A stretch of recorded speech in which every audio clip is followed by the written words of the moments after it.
Mekipun. Mbak. HP ini silahkan Mbak. Kenalan. Nggih. Jenenge sapa? Omahe ngendi?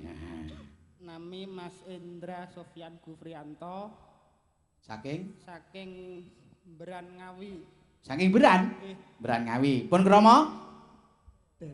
Dereng. Waduh.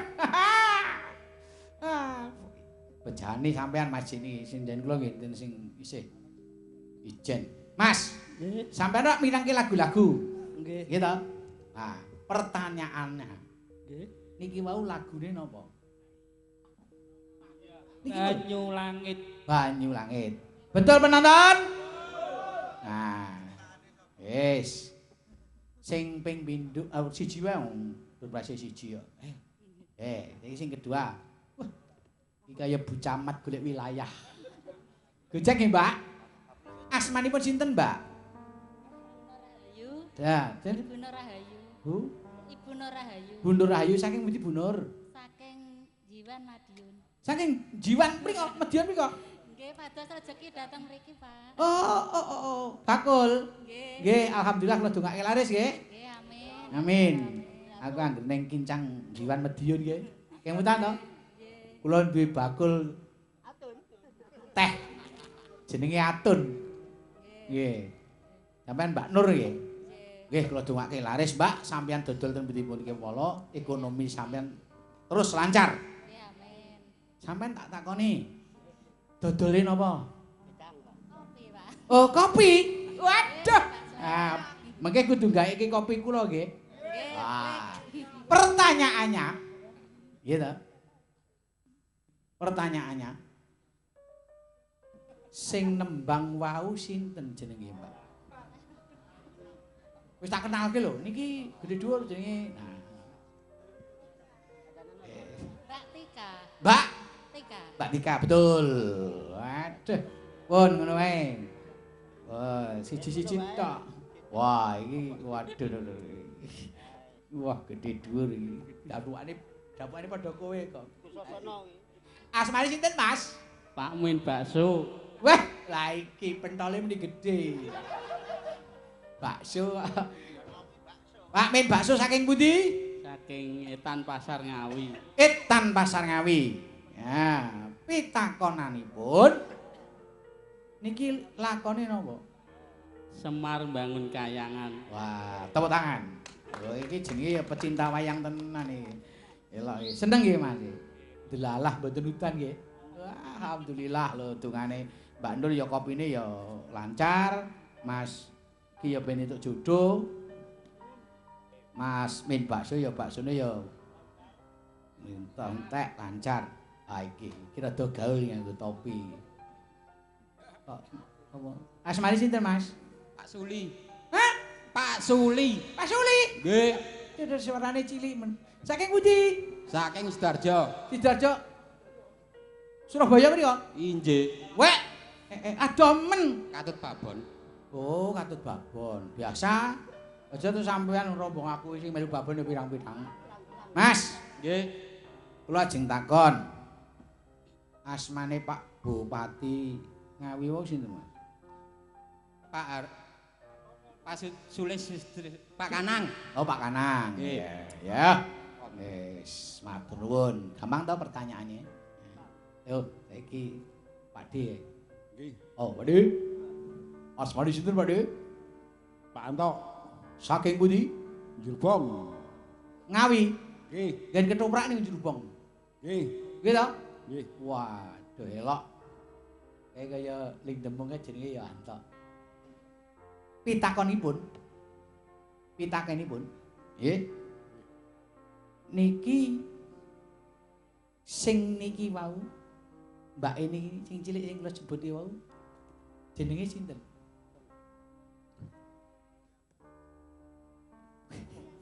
Diajeng. Oh, Diajeng. Yakin? Yakin. Saiki tak takoni, Mbak. Mang Astomik, Mbak. Iki kudu transparan. Jenengmu sapa, Mbak? Diajeng. Oh, Diajeng. Betul, Pak Di. Nggih. Ya, iki atur nuwun. Nggih. Ah, iki. Iki masih Alek iki. Mbah, maju meneng, Mbah. Wah, piyai kok. Elok sesuk digawe wayang iki. Elok. Asmanipun sinten, Mbah? Warno. Hah? Warno. Suwarno. Ya. Ya. Dari mana? Dari Bibrik, Desa Bibrik, Sukan Madiun. Madiun. Iya. Nggih dodol. Mboten. Oh, lambene ning ngimping wayang Bakul dikira sapi, Pak. Bakul sapi. bakul sapi. Ah, sakniki kula sing takon. Nggih. Sapi sing super Nggih. paling larang pinten? Taring larang sekawan dosa, 40. 40. Nang gede, Pak. Nek gede. Nggih. Anakan apa peranakan umur pira? Umure nggih 2 tahun. 2 tahun 40. Nggih. Kuwi upama tak Nggih, 2 ngutelung. tahun setengah nggih wonten. Oh. Apik eleke sapi, Pak. Apik alek sapi. Sing paling apik super. Nggih, super. Sapi apa? Sapi super. Sapi super. Nggih. Iya. Metal nggih enten. Metal ngenten. Sing PO nggih enten. Nggih. Sing napa niku? Apa? Iki mumpung enek promosi kok monggo, Pak. Nggih. Ora masalah. Ayo. Sapi Jawa nggih enten. Jawa. Nggih. Pira? Nek Jawa niku murah, Pak. Pira? Lah, bentuknya namung 15.000. Kok angger Jawa kok mesti murah Nggih, iki lho. rupane putih lho. Oh, sing lumahe putih 15.000. Nggih, nek rupane ijo-ijo itu Weh. larang. Wah. Lah sampean ki ora eneng sapi kok ijo iki ora eneng. Wah, iki Mbah Sukimin iki bahaya iki. Lho, Mas. Nggih, kula matur nuwun. Kalih Mbah sinten, Mbah? Suwarno. Mbah Suwarno. Mbah, Nggih. kula ajeng takon, Mbah. Nggih. Sakniki pasar sapi sak Medion niku sing paling pasaran rame pasarane napa? Pasare pasar Legi. Pasar Legi. Nggih, pasar Legi niku pasar tempur. Oh, niku. Niku, nggih. Nggih. Tempur niku bakul di mana tempat tempur ten riku. Nah, sakniki rugane sapi ten Ngawi. Oh. Kalau nene sapi Ngawi niku murah. nah, sakniki mangumumke nyawang nggen kamera nika, Mbah. Nggih, tumbas sapi ten Ngawi mawon. Nah, Mbah nyawang kamera nika lho. Nah, ayo sampean promosi. Sapi ten Uli Ponorogo ngorang-garang niku larang, Pak. Nah, terus Nggih, nek ajeng rugane ten Ngawi utan niku lho. Kula jangkolan ten Badok sing kidul kirambak. ya, matur nuwun. Nggih. Nah, sakniki berdiri sedaya nampi dorpesipun piyambak-piyambak. Ayo. Ayo Mas, panitiane pundi? Wis. Kabeh ditakoni kok. Pundi panitiane?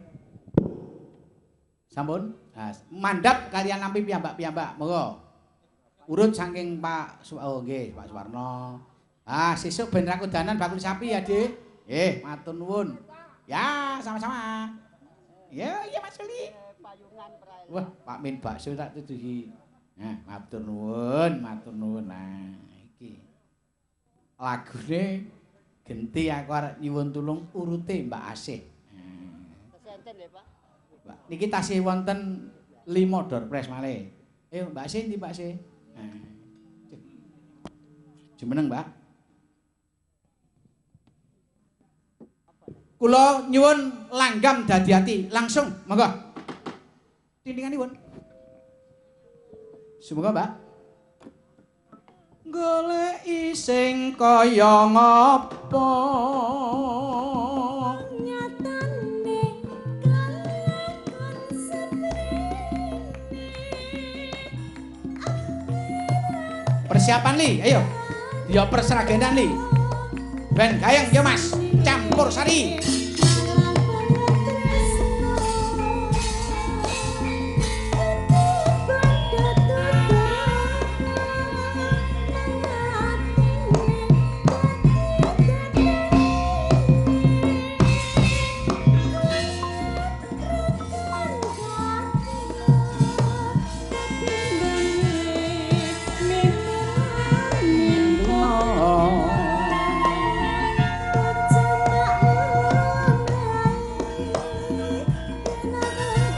Ayo, Li.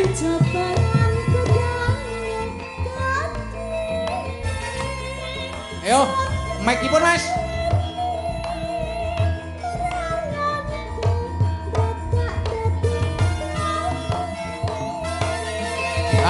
Sik, kendange rung penak kendange. Kendange. Yoga kok Disambi anan ah. Kuwur. Wes, coba sik kendange. Kendange coba sik. Kurang. Nah, tangane sing rusak. Wah, bar napa saweran pirang-pirang nggon kok saya melempem. Ayo, tulak. Ayo, dite. Ayo, Mbak. Nane.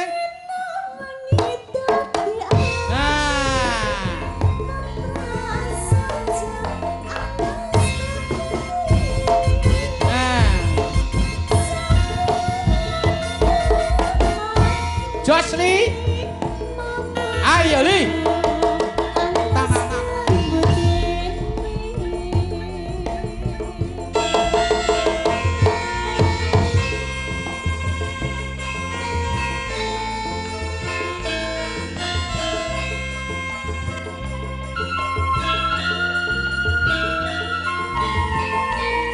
Anine.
Waduh.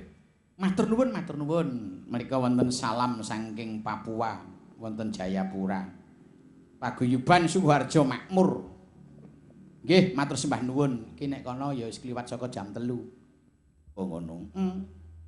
Wah, pengalamane akeh. Kula nderek titip salam dhateng para warga Jawi ingkang wonten Papua. Wonten Jayapura, wonten Mairaoke, wonten Herom, lajeng wonten endi kae sing montor mabur balik awake dhewe kae lali aku. Iya. Lembah Waliem. Oh iya. Iki arep tak aturake lelagon genti sing saka Temanggung. Nggon Bako. Ayo, Nduk. Ngadeg kok, Nduk. Nduk Sita. Wah. Mahasiswi semester 5 sesuk penyajian gek ndang rampung nyambut gawe sik ora kena rabi sik. Ya. Asmanipun sinten, Mbak? Sita, Pak. Hah? Sita. Kang endi? Temanggung. Oh. Temanggung endi? Pring surat. Pring surat endi? Ngewak. Oh, wong wedok ya kok tegas ngono. Temanggung, Pak. Pring surat, Pak. Ngono. Kan nyanyi apa? Arep nembang apa sampean? Aja takon karo mburi ini. Arep parian kok. Ora sah parian. Lagumu apa sing tok senengi? Yo, kabisanmu kudu tok ketokke mergo sampeyan isih dalam proses. Lagu apa? Tetesing Tresno. Nggih. Wah, lah iki. Bodine semune tetese rapati kebak. Yo. Ning tetep nganggo bawa yo sampean. Ora kena ora, sebab iki penampilan dalam proses kok. Semua itu pada proses. Nah. Apa Bapak Pucung? Bapak Pucung. Nggih. Mijil mawon. Mijil? Nggih. Waduh, ya. Mijil. Nggih. Iya. Belum. Tintingane lho, Ndok.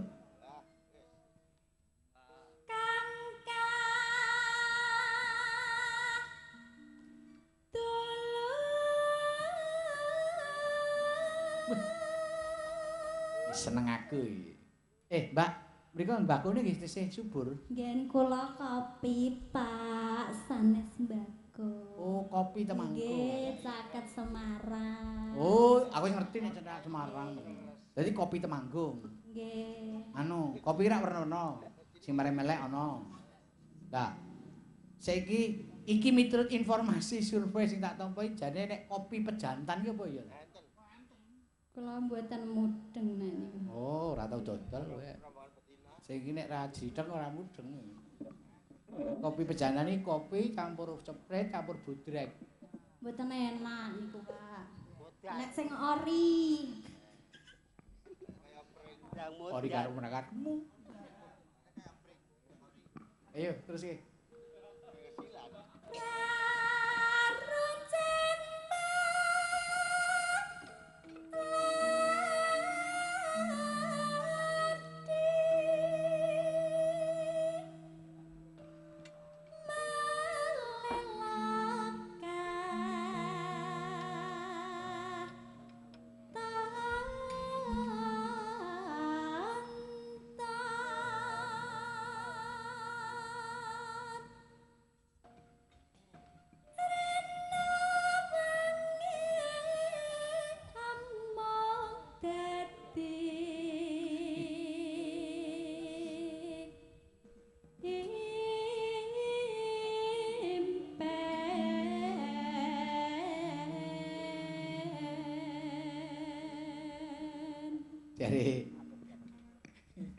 Jare Mariono, kula mboten saged guyu sakniki Mas.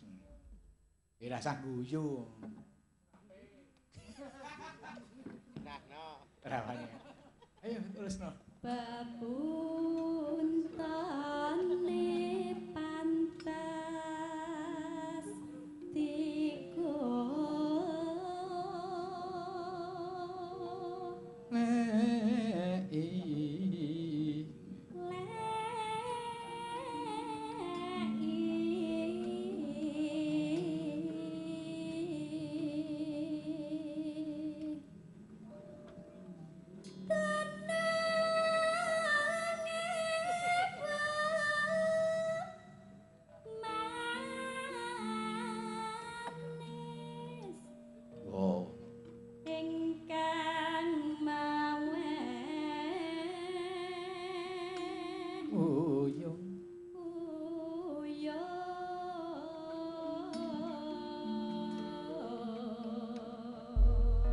Coba maweh uyung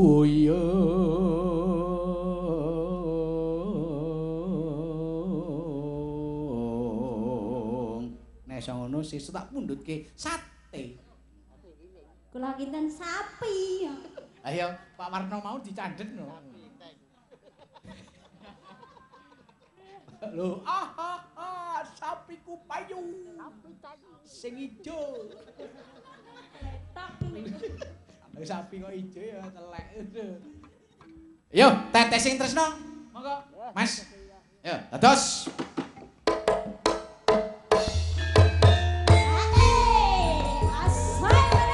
Asolole. Ayo ta. Iki. Sinden boneka.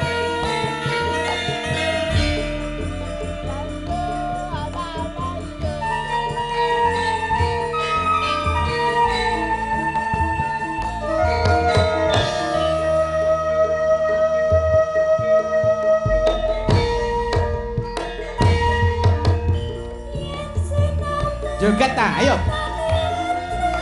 Jos.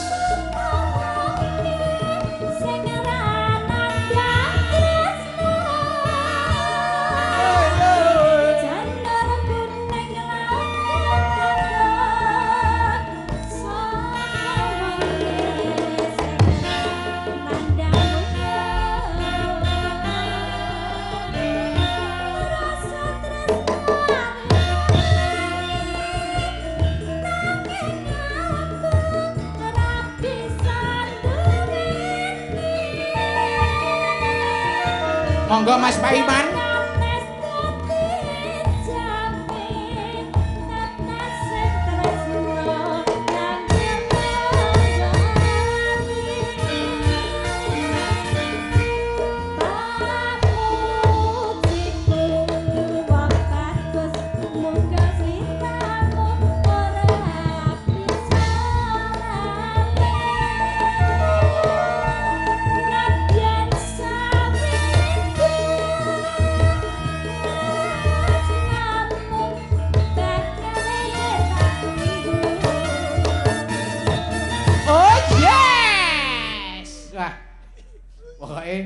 Elok iki bar iki bablaske Lewu Gedruk.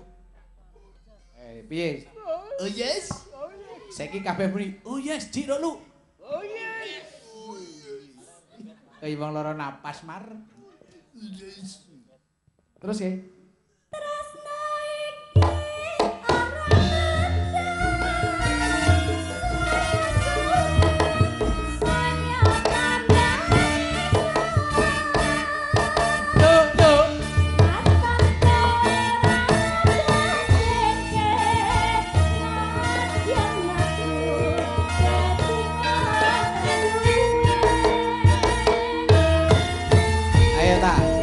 Wong Gedruk. Sip.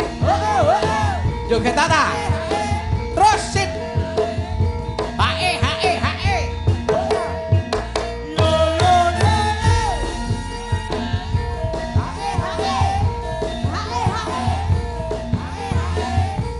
Hae.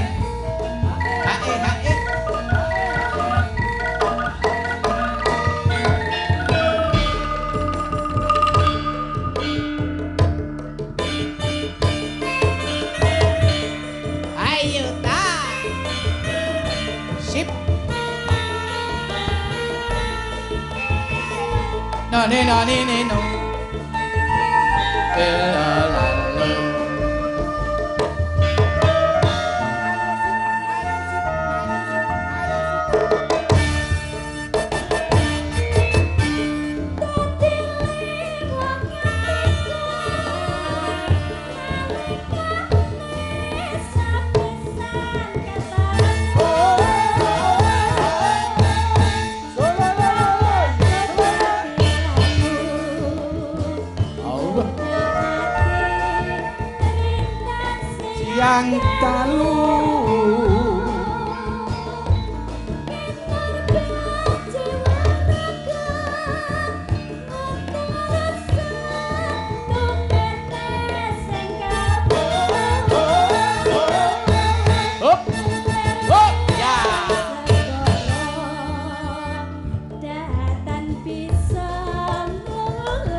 Duh.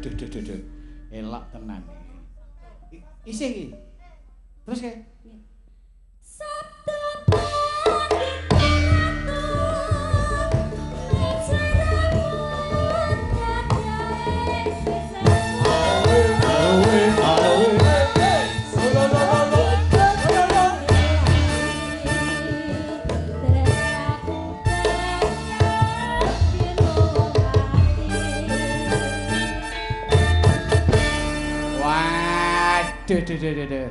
Bareng aku ngrungokke suaramu ki nek mung pindho ki kurang.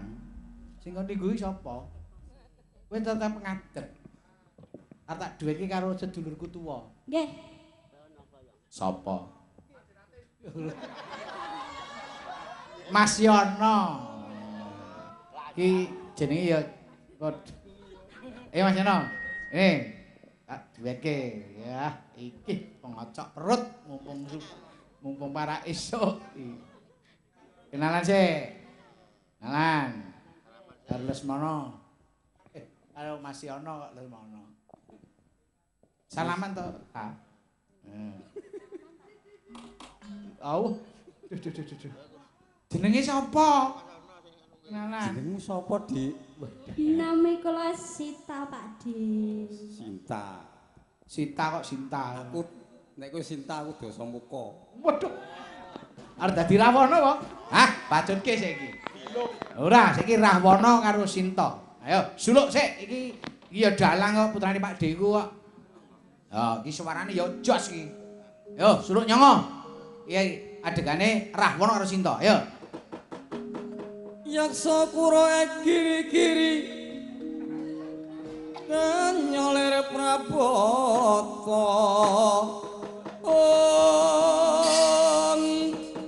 abang kalakar mangwu mungsuh aminta lawan anggro lir singa napta arsa anubruka Iki suarane Pak Diku almarhum. Sing pisan Kas, ora mung pisan. Ayo suluk pisan Kas iki. Wah, sing entek dowi ae. Niki nggih sedulur kula tuwa, putrane Pak Diku kula almarhum ingkang nomor kalih. Ya. Sigra kang para tumingal tampa samyam medali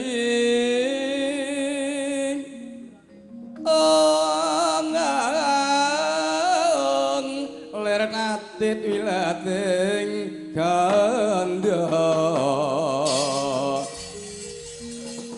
benjang sangati micil latinya medali Awas.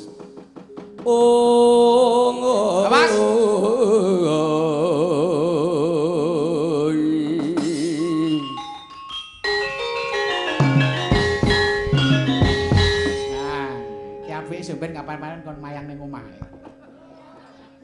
Ayo, Sinta lawan Dasamuka. Arep ngoloh-ngoloh iki saja. Ayo. Tak karepmu kowe. Sinta. Matamu aja plorak-plorok ngalor kidul to. Ayo. Sinta. Tega meneng wae parat. Diwahan Kula wonten ora basa ana apa basa muka basa muka ayo ana apa Koko Prabu ora Koko Prabu dijangkar jadi dasa muka kok ora kuwalat wong kuwi arep seneng karo kowe kok ana apa dasa muka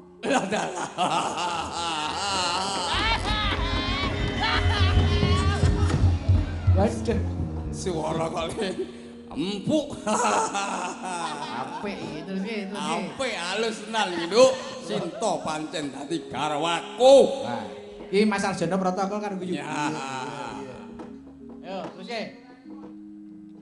Ki arep njaluk apa waton kuwi dadi gelem bojoku? Ora sudi.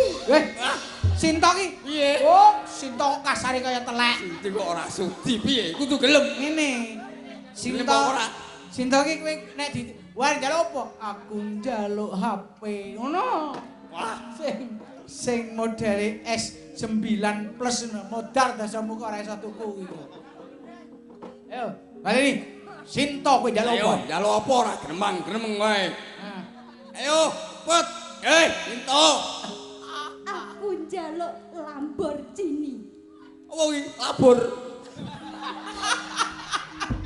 Dasamuka iki ora pengalaman bangsa mobil. Mergo dheweke iki nek ndi nge-Grab. Lamborghini lambok anu labur. Wis jaluk sing baris wae. Aku ora njaluk apa-apa. Ngono, Ndang. Aku ora njaluk apa-apa. Wah, mosok Dasamuka wong sugih Pondo Pandu ora njaluk apa-apa. Buktine endi ngono? Buktine endi? Nang omah. Kae dudu omahmu ngono, Ndang. Kae dudu omahmu. Ning omahe maratuwamu ngono, Ndang. Ning omahe maratuwamu. Kok ngerti parat? Dasamuka kok ilon babon. Ayo, lagune. Apa? Terserah. Lagu campursari ya kena. Arep perawan Kalimantan. Weh, Dasamuka ora tekan sediane karo Sinta golek ning Kalimantan entuk lutung. Ayo, dadeke Mas. Perawan Kalimantan. Perawan Kalimantan. Wis nonit, ini kok lali. Yo. Joget Mas, ayo Mas.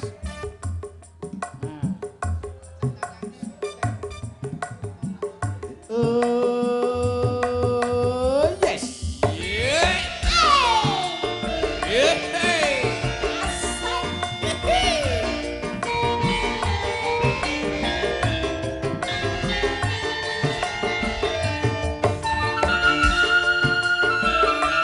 Ayo Li, ngadeg Li. Kene Li, joget kene. Ora mung dolanan HP kene. Oh ya artis kok kene. Nggo kanca Li. Wengi tansah kelingan. Ali, ngancani masmu ki lho. Kalimantan. Nah, kene. Bandal guling sayang sayang. Wis saya esuk saya gayeng iki. Joget. Di sawang masih kene joget ngarepan kae piye? Tirono. Nah.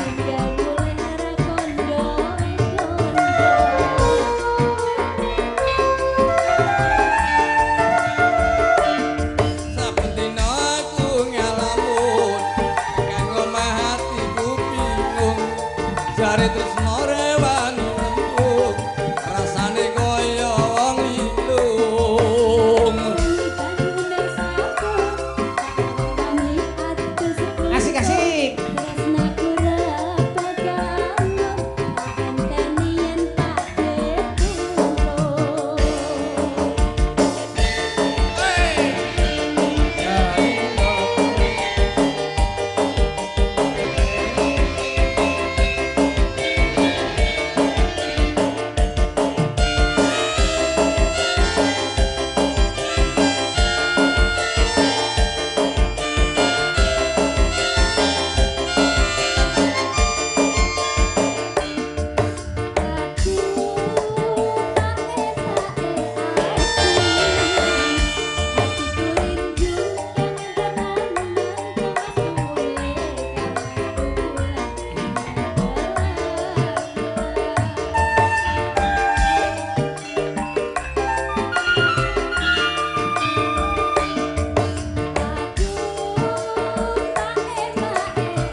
ngamun tekan ngomah hatiku bingung jare tresno rawan rasane kaya wong lilo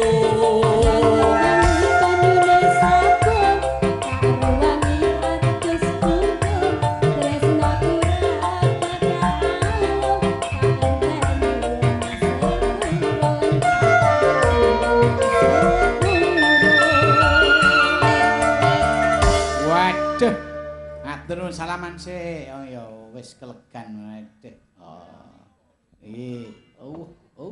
Iya. Ali melu pasang ben di video, ben di shooting.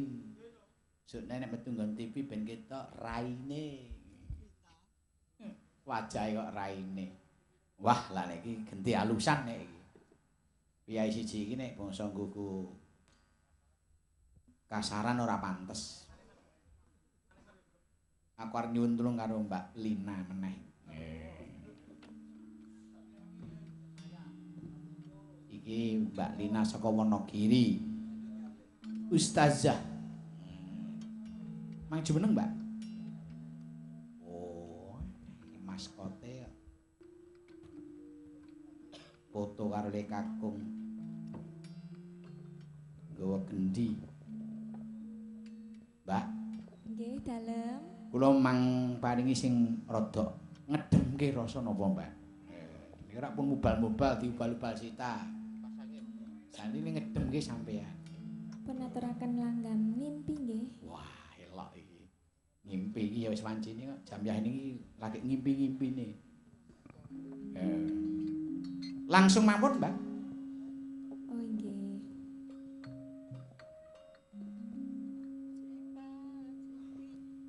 Seripat seripit lembihane mrasimpe Kenyak gendine. gandas luas wiragane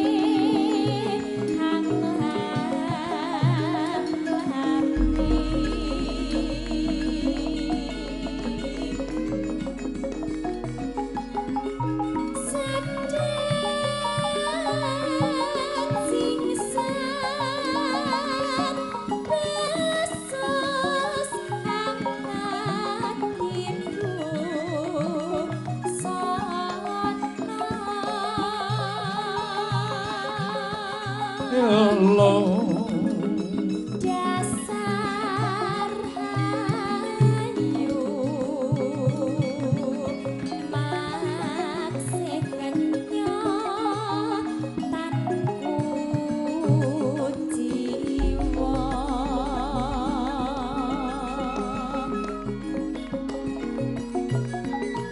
tak caketi aduh mesam sepat matu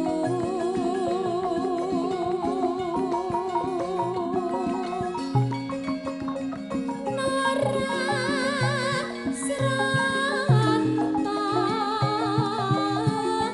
tak gandeng malah gumuyu. Wow. Oh. Yes.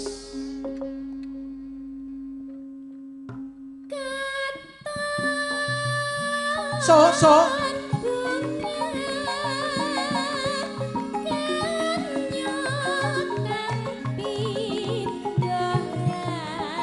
I know.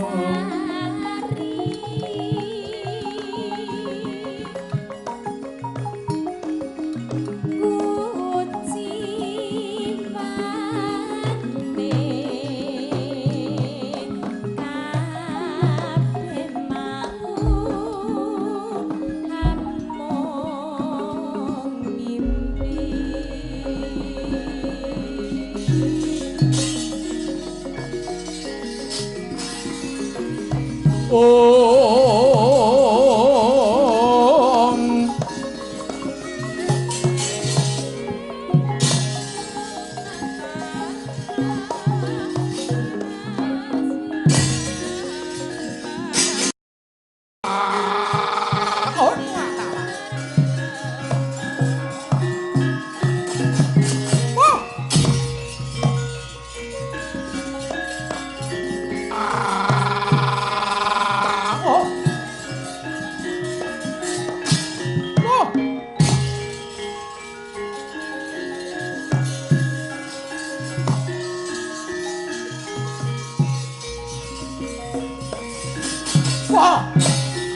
Saksa gambira prapta sang wija mantri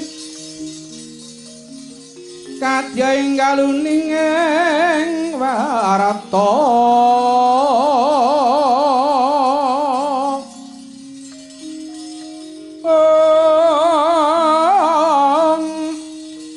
anggreng kurura wirudra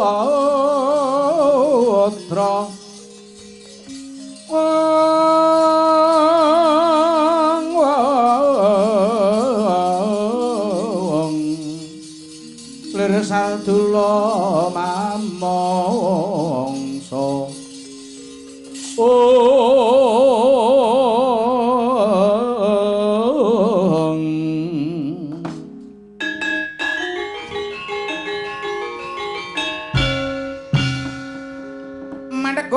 Mandhegus tantes ngaku sapa jenengmu? Takon marang aku satring Plongkowati kasihku Raden Angga Wijaya.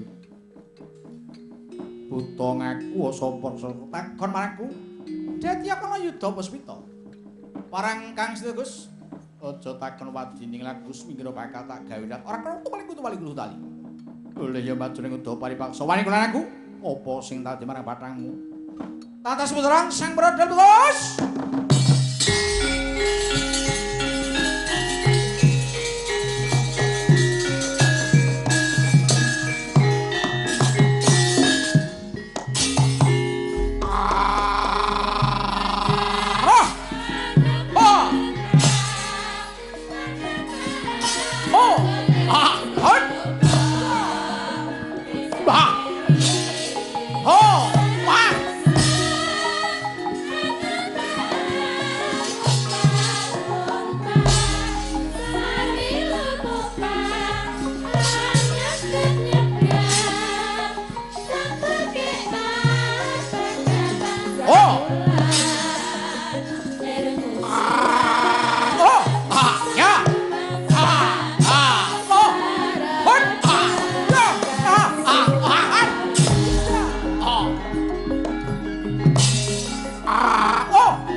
Ya. Aduh. Aduh.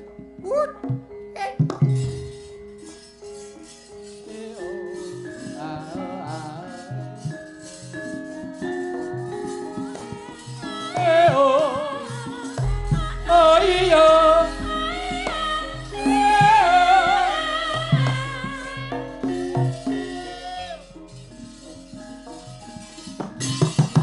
Hei. Loh, kancaku mati. Hei. Hei.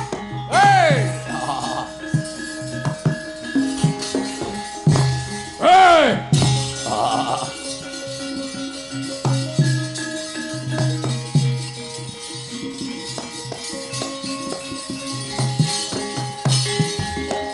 Yaksa kura kiri-kiri keng nyolir Prabowo abang kawakaran mungsuh ladala bujleng-bujleng ing pisanan wing tutur-tutur manik raja dewangku raja satriya ana paran belakno pati ning rawanku maju kaning ati gaglak limpahmu detya kala sambring lap ilang nyawamu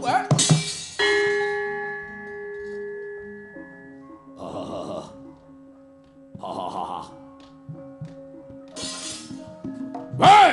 Hey! Bayat! Hey!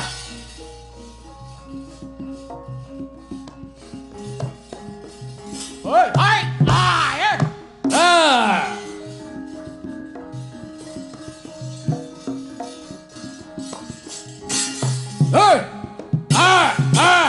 Ye! Hey! Kondo! Lo! Iya, hai, woi, hai, woi, doyong, woi, woi, iya, doyong, wah,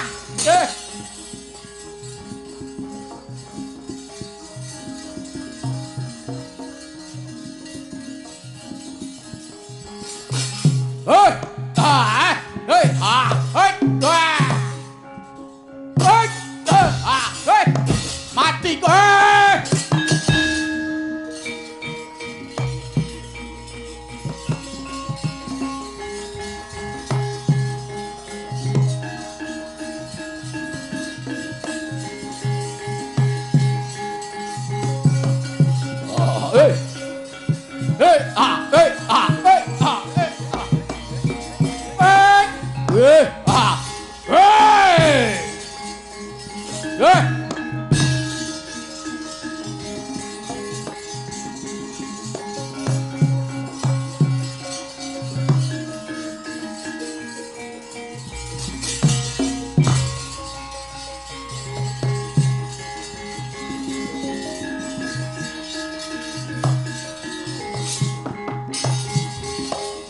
Mentang Gendhewa Dibya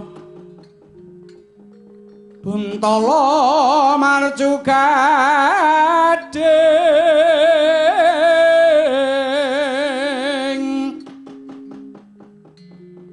kaya kayu kemuning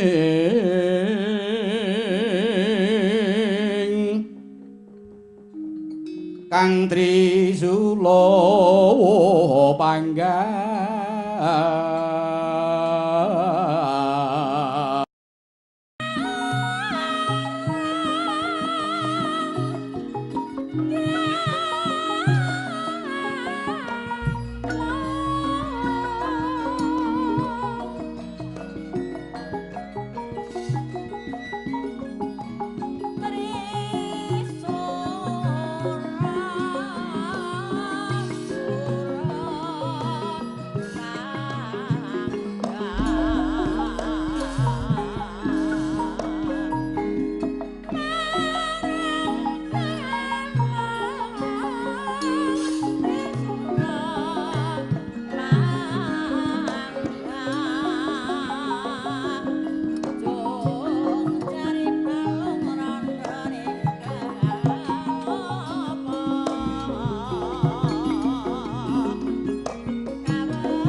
gendula genduli sita apa ora mbok de bapakne tole sarkara neng gemake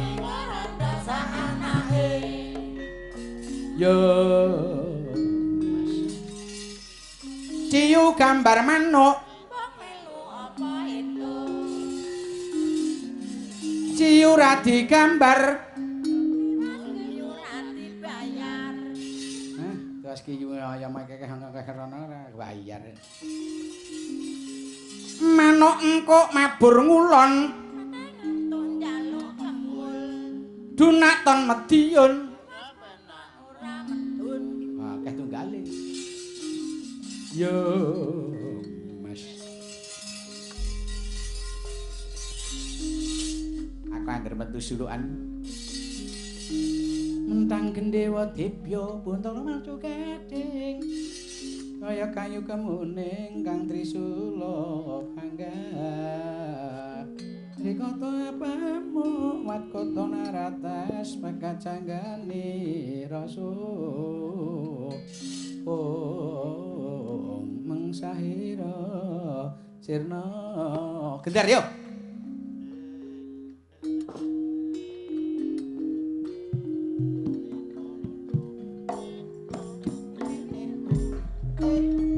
Up. Cara sekolahan.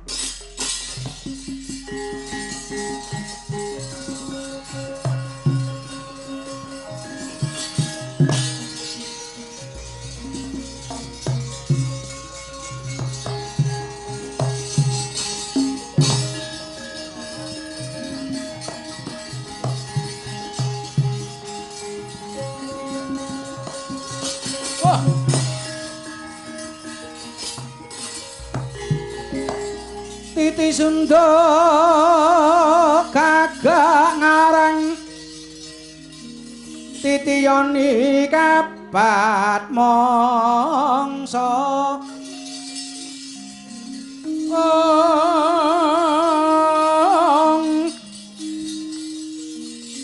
wayahe wis madya ratri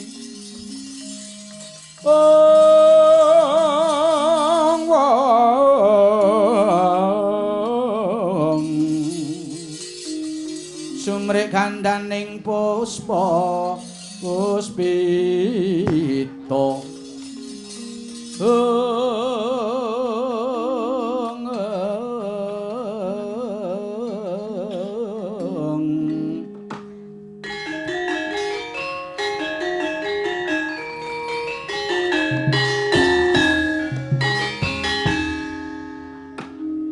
Dara Petro opo tupat bejo kemayangan urip kula Den niki menawi kula mboten pinanggihan kaliyan Ndara kula Abimanyu badhe wirang Bapak kula Semar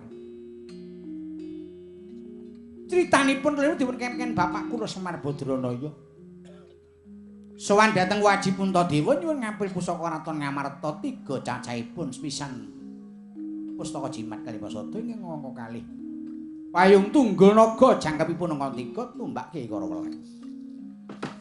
Iya. Namung kalingan Nagas sowan kula mriku nyarengi duta Ngastina Sang Hyang Begawan Durna. Sang Hyang Reksi Durna. Sarimpit kaliyan Sengkuni dados Pancabakah. Kawi peperangan. Kula dipun tulungi kaliyan Kang Raka ing Pringgondani Antarja Antasena tuwin Sang Anoman.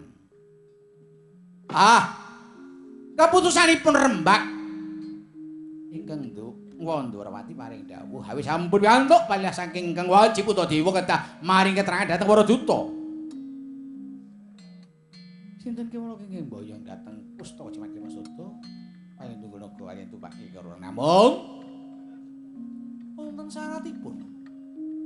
Wonten syaratipun. Dene syaratipun kedah liru bebana wujudipun kembang jati wisa. Apa Petro? Kembang jati wisa. Sing cetha. Kowe nganggo aja tak idoli cangkemmu lho, Tru. Kedah liru wujudipun kembang jati wasisa. Miturut dawuhipun Sang Anoman, kula mboten dipun warangaken wangsul dhateng Karangkadempel. Kula pinrih nderek ndara pringga dandi Kang Raka pun Karkaca. Kasembatipun Bapak Angkowadi Kembang Jatiwasya dipun borongaken ndara kula Abimanyu.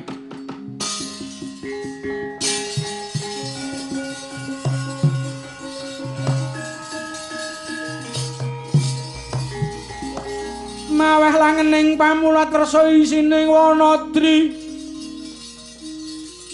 uri sedeng arebut mangsa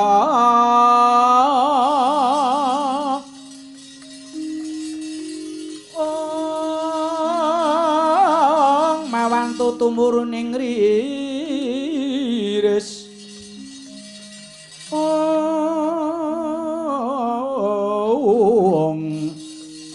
mawantu tumuruning riris mekaring sarwa puspita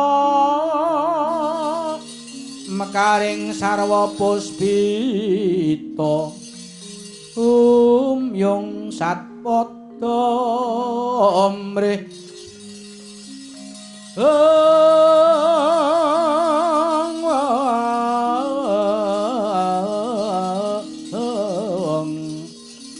lerwu sing priyambata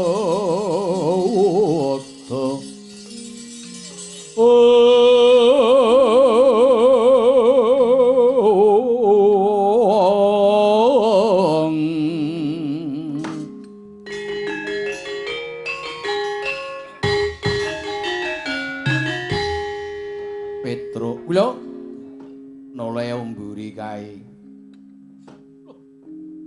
sampun wonten sorot bang-bang enjang iki pratandane aku kudu enggal budal ngupadi marang Kembang Jatiwasesa mula Petruk ayo tuwi dherekno aku dina iku ora bakal bali lamun durung nggawa wujuding Kembang Jatiwasesa kunjuk marang Siwa Badranaya.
Meh raina semupang yuang haruna kadinetraning uga rapuh sabdaning kukiloring wong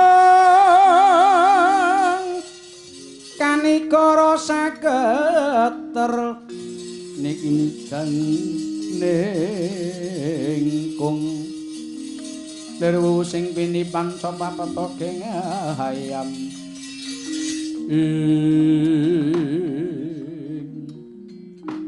Ukulun kula ngaturaken sungkem bekti kula Pukulun Bathara Kumajaya. Iya Angka Wijaya wis ulun tampa pangestu tampan ana sanget anggen kula mundi ketemu anake bapak sing ning kayangan kok Kukulun Bathara Kamajaya ki rak putrane bapak sing ketrima uripe lenggah ning kayangan. Lenggahe ning kayuwaning cakra kembang. Anake bapak iki sing ning Ngarcapada ya do ketrima. Ketrima piye? Ketrima dadi kere.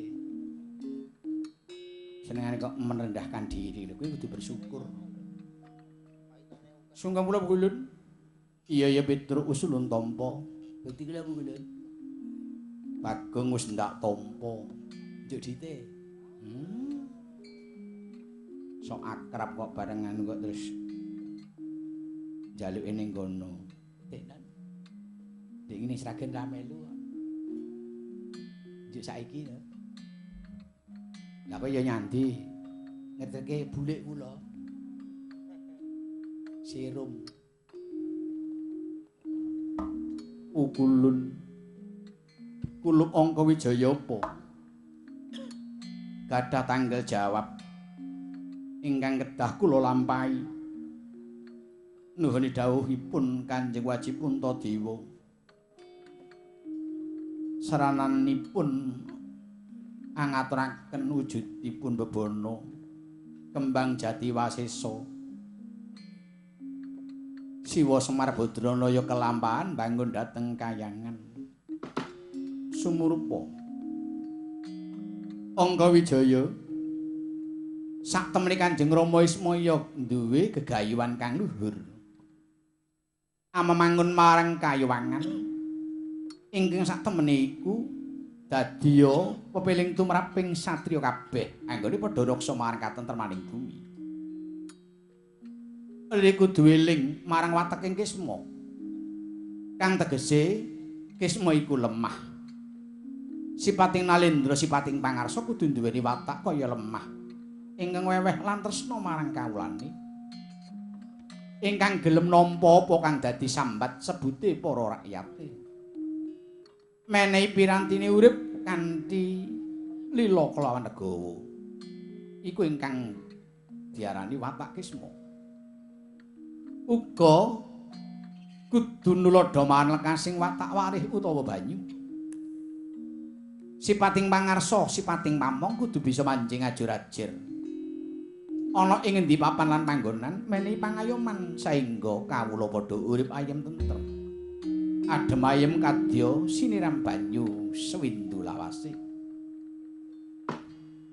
Uga anuladha marang kasing watak maruta utawa angin. Ingkang duweni watak kaya wangin raja lan satriya negara gedhene pangarsa. Ana ing endi papan kelawan panggonan ora pilih kasih. Kudu kaya dene angin utawa hawa ingkang ateges uga sipating satriya lan sipating Nalendra ora wegah-wegah metani perkara ingkang dirasakake dening bebrayane. Uga nuladha marang kasing angkasa utawa langit. Nampa apa wae sambate pangudha rasane kawula lan ora rumangsa nyangga abot tanggung jawabe. Sipating satriya menehi pangayoman kelawan kaendahan kabagyan kaya langit ingkang bisa semburat maneka warna saengga gawe senenging ati. Uga nulat marang kasing wulan utawa rembulan. Satriya negara kudu bisa menehi pituduh kelawan marantasi gawe bisa menehi pepadhang atine kawula ingkang lagi sengsara. Kaya rembulan ingkang menehi pepadhang ing jagating kang lagi nandhang peteng ing wengi. Uga nulat kasing Suryata srengenge. Menehi marang kawulane ora pangarep-arep baline utawa welasane. Tumindak adil kabeh diwenehi kaya sunaring srengenge kang warata ngebaki marang bawana. Uga nulat utawa nuladha kasing geni. Satriya kudu bisa mbrasta sakabehing angkara murka ingkang agawe susah ing warga utawa kawula. Kaya geni ingkang ambakar apa wae kang diliwati. Angga Wijaya diri pungkasane kudu bisa anulat tegese lintang. Kudu ngugemi kulawan nindakake prasetyane lan ora mblenjani marang kawulane. Tatak kanthi tanggon sakabehing sedya. ora mincra-mincre pangandikane anindakno minangka patuladan kaya lintang kang tetep ajet panggonane ya iki ingkang kudu nduk lakoni amarga iki wis wancine para muda ingkang gumanti nerusake laku ning panggonan mbabarake marang karejan mbabarake marang kabahagian ingkang ora ninggalake marang kautamaning jiwa. Mula iku ingkang mbok menawa kagayuh dening Rama Pulinismaya ya ingkang Wanayantaka. Bangun kanthi gumaring jagat kayawangan. Jagat gedhe karo jagat cilik, jagating batin manungsa kang winangun kareben eling marang kewajiban titah syukur karo sing gawe jagat. Rumeksa marang katentremaning bumi, rumeksa marang wutu ing negara engko Wijaya.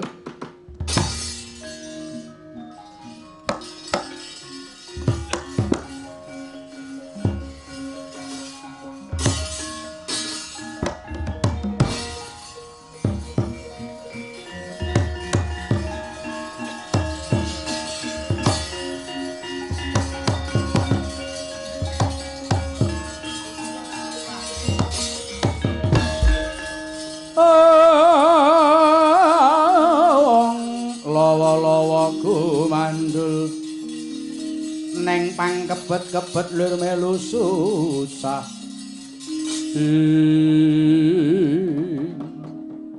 terang terwaca daipun pukulun Bathara Kumajaya kula nyuwun pamit wangsul tumuju dhateng Praja Ngamarta. Iya Abimanyu eling-elingen sapa sipating para muda ingkang tansah labuh marang kawula gedhene negara lan bangsa kanthi kelas ing ngono bakal antuk negara gedhe Abimanyu nyuwun pangestu. Kula nyuwun pamit pukulun. Iya Petruk sing ati-ati. Gong. Bagong. Bagong. Wis. Malah ngungguli sisri. Mangsa bodho Abimanyu.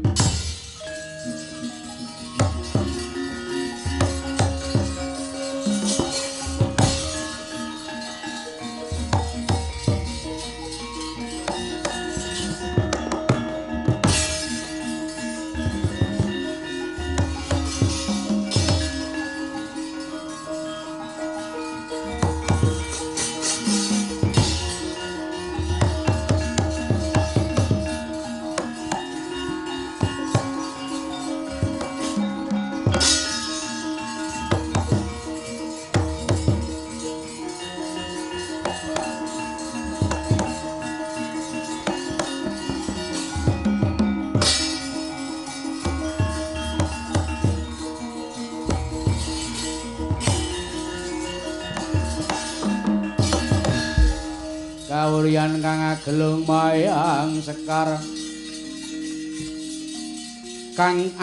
mayang sekar nyirik nyungklang udane cinandhek miring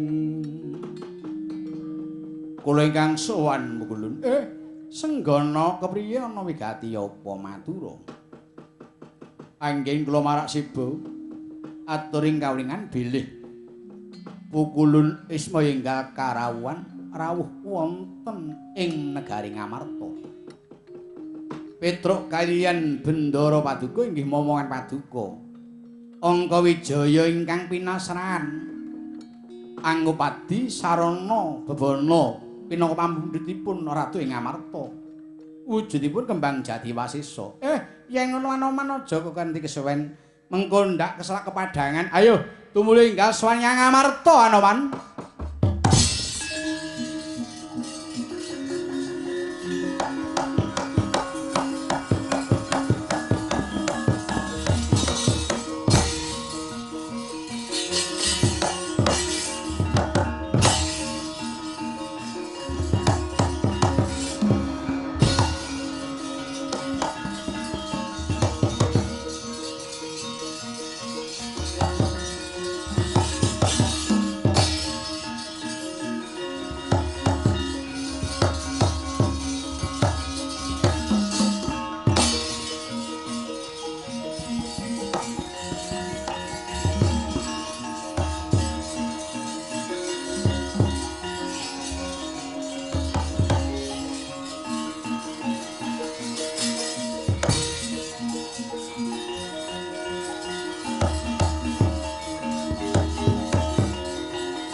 rasa madangi jagat duk mungup-mungup maning sabocah ing wukir merbabang sumirat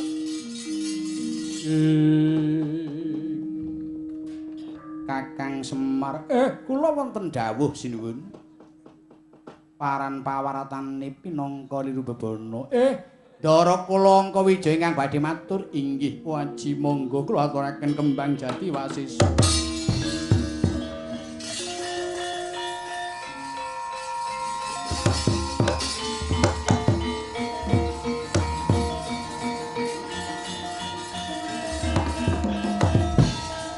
Sinidikara kembang jati wasisa dening Ratu Ngamarta kembang peparing sanging pukulun Bathara Kamajaya sanesiping kembang sawala babar wahyu jati wasisa wanita semangsa Abimanyu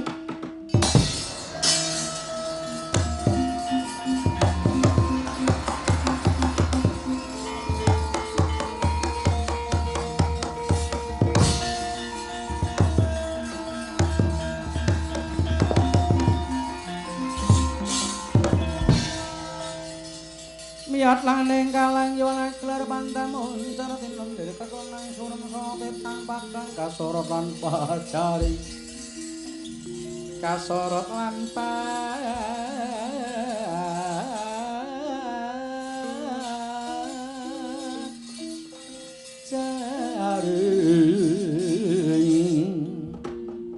anak kulan nang kinudrat yaiki para muda sing gedhe lelabuhane linambaran ikhlas lawan sabar gedhening panarimaning batin Gusti ngijabahi marang labuhanmu apantes lamun Tasira Kulub Angka Wijaya dadi wadahing wahyu jati wasisa mula dina iki kudrat Sira Kulub nampa kamulyan pangestunipun Paduka Waji Kakang Semar kula Maradyagi pinarak ngayun tak aturake kang dadi panyuwunmu Kakang.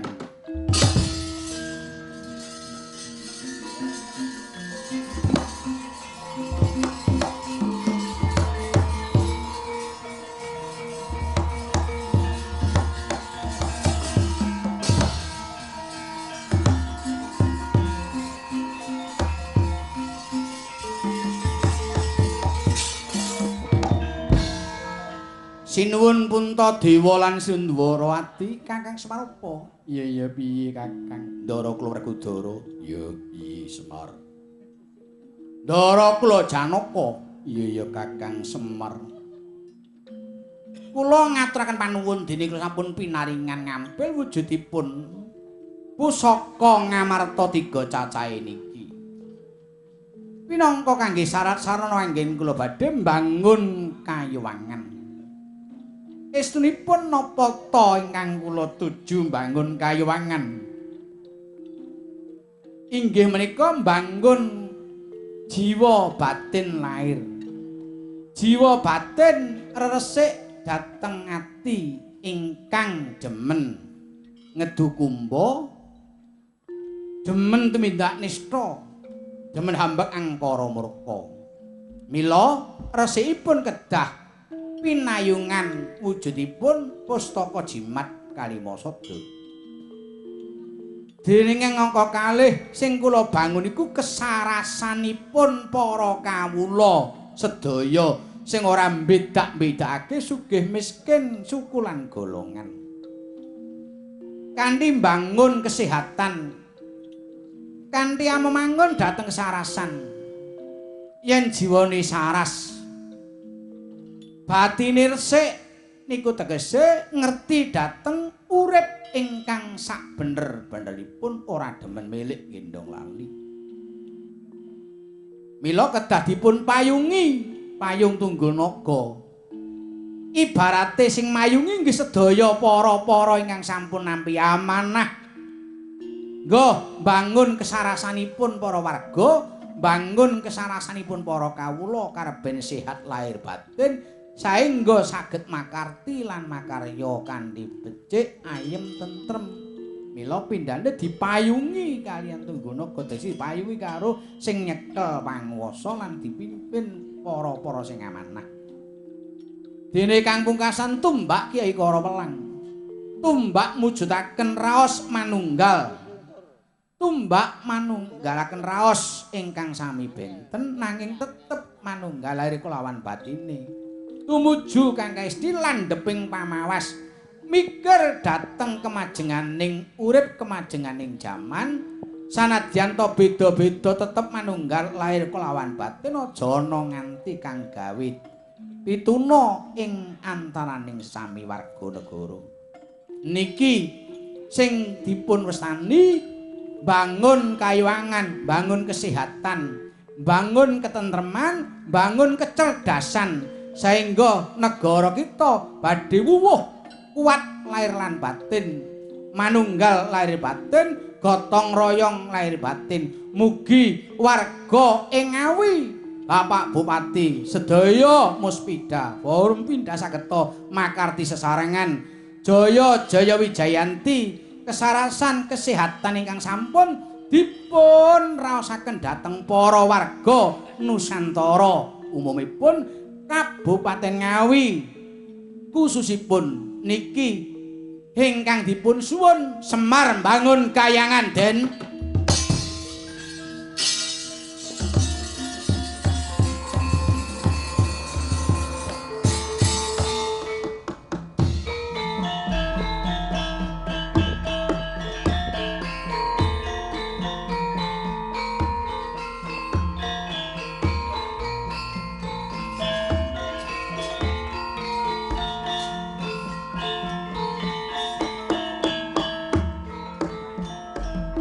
Asmara